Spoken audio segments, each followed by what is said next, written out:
Hello, my name is Elizabeth Bren. I am from Troop 632, and today I will be presenting my makeup portfolio for A Midsummer Night's Dream by William Shakespeare for my extended application in the theater arts class. So, I was the head makeup artist for our school's fall production of A Midsummer Night's Dream, and throughout this show I was able to work with our director and really get a concept for the show. But however, I also completed this portfolio for the State Thespian Festival, in which I developed the ideas a little bit further and kind of made them into my ideal makeup designs for this show.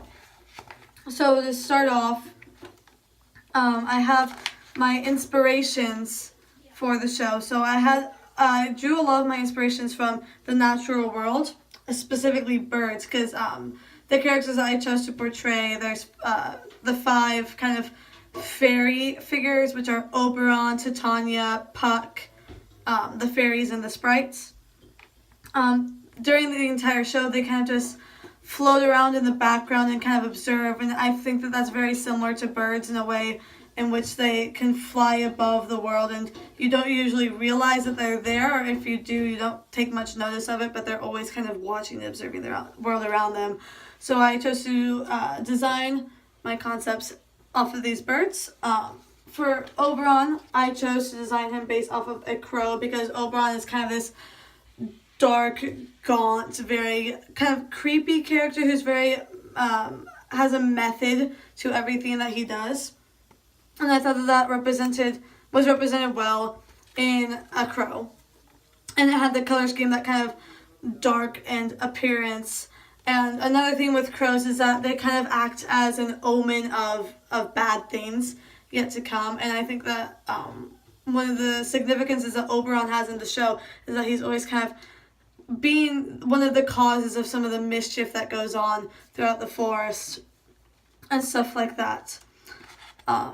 For Titania, I modeled her off of a swan, because when I think of a swan, I think of something that's very motherly, very soft, and caring looking. And I liked how it had that little pop of orange that brought like the youthfulness into it with the orange beak. At the same time, the swan's personality fits that of Titania, because although they are very soft and motherly, they can also be extraordinarily fierce when the situation calls for it. And this is represented in Act 2, Scene 1, in that first interaction that we see with Titania and Oberon, where Oberon's trying to convince her to hand over this changeling boy that she had promised the mother of that she would take care of. And she stands her ground and she's not taking any of it. She's just saying, no, this is what I want and I'm going to have my way. You can't convince me otherwise. And I thought that personality matched the personality of a swan. Developing more with this changeling boy, one of the big themes that I had throughout this entire makeup was the difference between the youthfulness of Titania and her fairies, and then kind of a more gaunt, dead kind of look with Oberon and his sprites, as well as Puck, who works under Oberon mostly. And this was to represent that youthfulness that the changeling boy brings into the life of Titania, which is then shared into the life of her fairies, because she has that youth in her life, and so she has a more soft and younger appearance, whereas Oberon is kind of not allowed to have this. Like I said earlier, Titania is not allowing him access to this changeling boy, and so that youth is being sucked away from him, and that is represented through that he's very gaunt and dead looking, like the youthfulness has been swept away. For Robin Goodfellow, also known as Puck, I chose to model him off of a mockingbird, which I thought was very fitting, because Puck is that mischievous spirit, much like a mockingbird is. And we can even see in Act 3, Scene 2, when Puck is literally mimicking the voices of Lysander and Demetrius to cause this conflict between them, much like a mockingbird mimics the noises it hears around it, and stuff like that.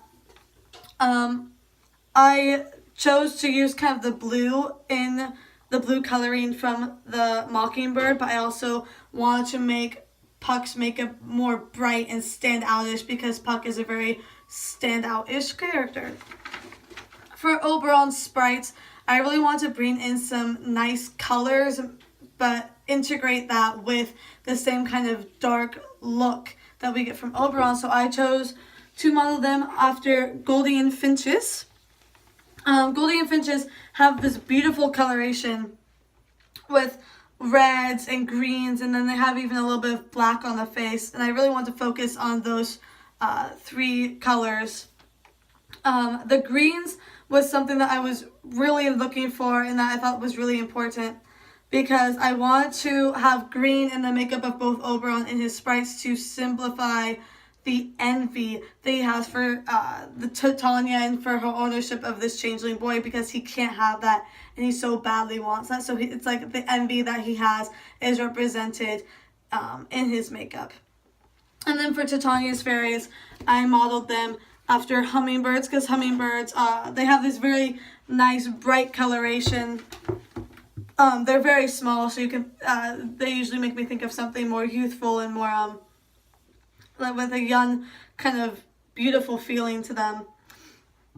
So I really wanted to take in that coloration with the soft pinks and the yellows. And personality wise, the hummingbirds really fit, because although they might not always want to do work, they always will do the work, and that's kind of shown in the show when Titania and Nick Bottom are having her fairies go off and do all these things, and they're kind of like, oh, I don't want to do that, but they do it anyway, much like hummingbirds will be like, oh, I don't want to do the work, but they do it anyway. So for the overall design of the characters, I drew up sketches. So this is for Oberon. We have that feathering technique to really show like the bird-like effect with the eyes and the drawn down the nose and then out towards the side and the hairline, with that deep contour and that pale face to really give a more gaunt appearance, and with the green to simplify the envy like I talked about earlier. With this makeup, I wanted it to be more rough around the edges, and this is inspired mostly off of a photo that my director, Miss Merlo Flores, showed me that she wanted when we did the show originally. And I really liked that kind of feathering, because it made him look like he was disheveled, but he was still like professional. So here's my before photo, the lovely Jonah Shibi. And here's the after with the effects of the makeup.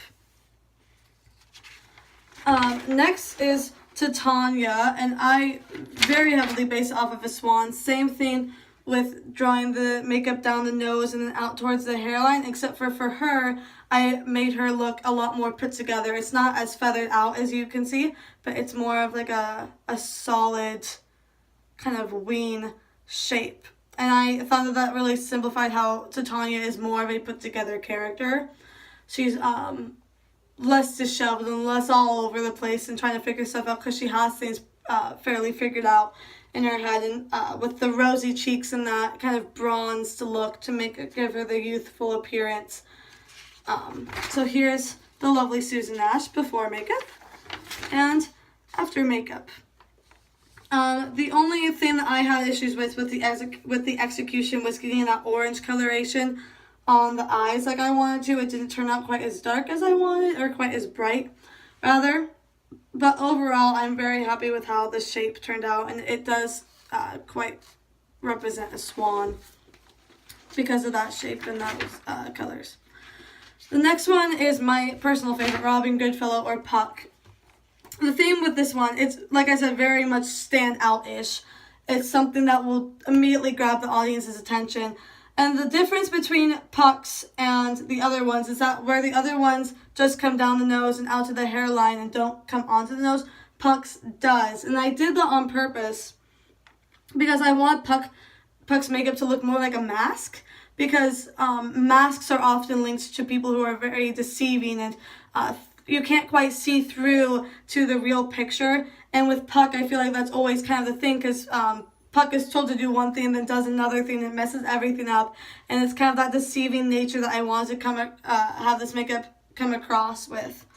I also added in a little Easter egg, this is my favorite part, with the purple on the mouth to represent the purple flower that Puck uses to kind of interfere with Titania and the lovers' lives, or that purple flower that's used in the show, to kind of put that in the mouth to kind of simplify that a little bit. It's kind of like a little Easter egg that you can pick up on.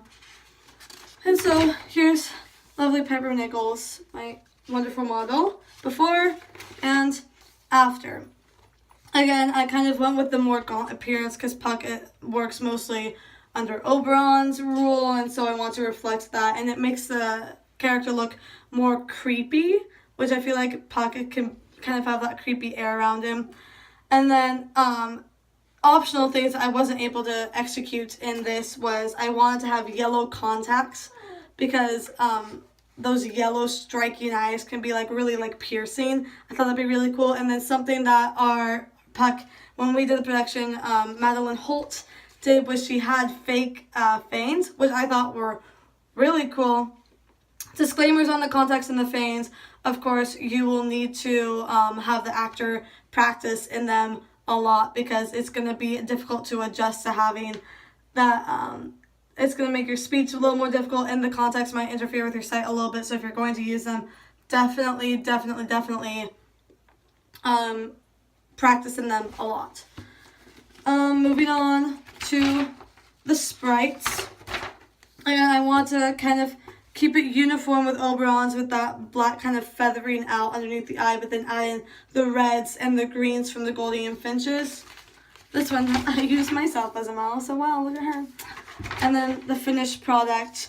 This one's one of my favorites. I really like how it turned out with the kind of like sharp, creepy black underneath, but that nice pop of green and pop of red on it with the more gaunt appearance. And finally, Titania's Fairies, again following the more youthful model, bringing in some of those nice bright colors that you can see in Hummingbirds with the pinks and the purples and the oranges, and keeping them more youthful.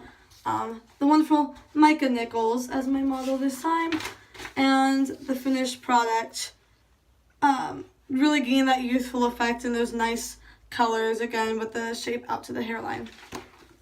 The next thing in this portfolio is all the instructions for the application. These instructions were written on the basis that they would be used by someone to apply the makeup as like actual instructions. So there's different details of where to put the makeups, what colors to use, and all that stuff, even sometimes what kind of brushes to use. They're a little bit ambiguous in that of like how many, like say, spikes that you're doing or the exact pigment of the color, but I thought that if you're doing a production, it'd be pretty easy to make them all uniform. Next I have my design explanation, which I went over before with each of the characters when I talked about the natural inspirations. It just kind of recaptures that and goes back over them. And then I have my disclaimers and my notes, which pretty much just say the same things as earlier with Robin, Goodfellow, making sure that if you're using the contacts and the fangs that you're really practicing them. Making sure that you're testing new makeups on the actors or model's skin before you use them. Especially, I mentioned using oil-based makeups. It's really important that you do a patch test on the inner wrist. If there's any discomfort or redness or itching at all, take it off. Don't use the makeups. It's not good. And other stuff. Then my research materials, which just says A Midsummer Night's Dream, the Spark Notes, Know For Your Shakespeare version, and then livescience.com, which I used to research the birds. This makeup portfolio was overall really fun to produce. It definitely was very time consuming, but I think that I did a really good job in making up a schedule that really kept me on track and got it all done within the time crunch that I was in.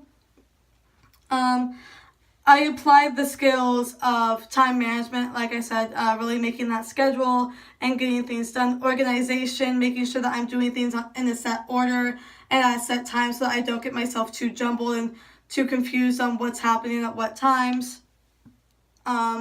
Researching, which is extremely important always, and making sure that you're getting accurate information that really works to be reflected in these makeup designs.